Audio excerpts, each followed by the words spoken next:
유아놀이에 대해서 한번 또 볼게요. 간단하게 먼저 보자면 19개월 때는 지능 발달에 대한 이야기가 나와 있어요. 경험의 결과, 여러 가지 경험들을 많이 해줄수록 이 아이 지능 발달이 눈에 띄게 드러날 거다라는 거고요. 그럼 20개월쯤에 산만한 아이 집중력에 대한 이야기가 나오죠. 20개월쯤 되면 이 아이가 이제 산만하다, 뭐 아니면 뭐 이런 것들이 좀 보이게 될 거예요. 놀이를 통해서. 왜냐면 20개월쯤 되면 엄마랑 이미 놀았던 시간들이 있기 때문에. 어떤 경우에 아이의 산만함은요, 엄마가 만들어낸다고 해요.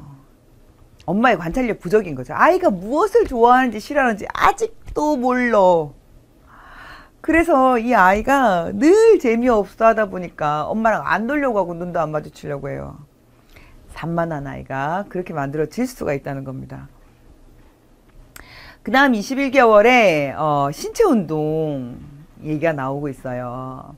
이제 21개월쯤 되면 웬만한 아이들은 돌 전후에서 걷기 때문에 21개월쯤 되면 저 때는 아이가 뭐 뛰고 놀 나이거든요. 그럴 때에 신체 운동 지능 이것에 대한 이야기. 그 다음에 22개월에 4세까지의 지능에 대한 이야기가 나와 있어요. 거의 4세까지 만 4세까지 거의 뭐 지능의 절반 정도가 형성된다라고 보면 돼요. 사실 이게 엄청난 양이고 엄청난 속도거든요. 이것은 청소년이 돼서까지도 100%가 되지 않아요. 지능은요, 청소년 때도 잘하고 있어요. 성인이 될 때까지 거의 한 25살 정도까지는 계속 지능이 잘한다고 보면 되거든요. 뇌가 계속 자라고 있기 때문에. 근데 그 중에 절반이 4, 5세 안에 해결된다는 건 어마어마한 속도인 거죠. 그리고 23개월에 손발, 그 다음에 뇌.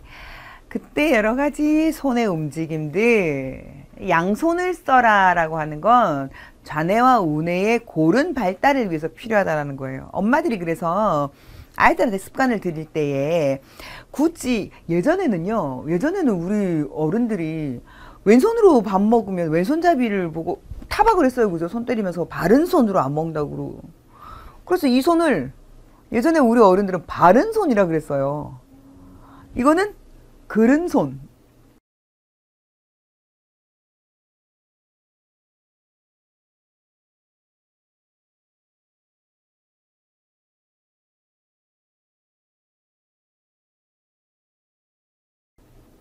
이건 어른들의 선입견이에요. 편견이에요. 그죠? 그 시대에는 사실 뭐 뇌지능에 대한 것도 잘 모르고 했던 시대였고, 지금 이제 우리가 뇌에 대한 뭐 과학이 워낙에 많이 발달을 했어요. 21세기가 되면서. 그러고 봤더니 오른손의 영역, 뇌의 영역, 왼손의 뇌의 영역이 다르더라. 양손을 같이 쓰는 사람들이 양쪽 뇌가 골고루 발달을 하더라. 이렇게 나오는 거죠. 그래서 우리 엄마들이 물론 이제 태어날 때 자비가 있어요. 저 같은 경우 오른손잡인데 대부분의 사람들이 오른손잡이죠. 왼손잡이로 태어나는 사람들이 간혹 있어요. 그죠? 왼손을 쓰는 거, 왼손잡이가 왼손 쓰는 건 굉장히 자연스러운 현상이에요. 자연스럽게 왼손으로 뭐든 하게 되는데, 먹을 때도 한 번씩 우리 엄마들이 놀이로 그렇게 해주면 좋아요. 이를 닦을 때, 스스로 닦기 위해서 이를 닦을 때, 자, 우리 오늘은 손을 바꿔서 닦아볼까? 엄마도 그래야지. 좀 닦기가 힘들어요. 맞아, 그러네. 괜찮아. 내일은 더 잘할 수 있을 거야. 그치? 밥 먹을 때도 뭐 좀 흘리더라도 우리 오늘 손을 바꿔서 먹어볼까? 흐르는구나. 어떡해. 그래도 끝까지 먹어봐야지. 이렇게 해서 양손을 좀 자연스럽게 발달시키는 것. 그래서 양손을 좀 자유롭게 쓸 수 있도록 만들어주는 것. 그게 엄마들 양쪽 뇌를 발달시켜주는 데 굉장히 큰 도움이 된다고 해요. 근데 꼭 양쪽 뇌의 문제가 아니더라도 양손을 자유롭게 쓸 수 있으면 훨씬 아이가 편하고 좋겠죠. 그래서 이런 것들, 손발달에 대한 이야기, 뇌발달에 대한 이야기도 한번 나눠보도록 할게요.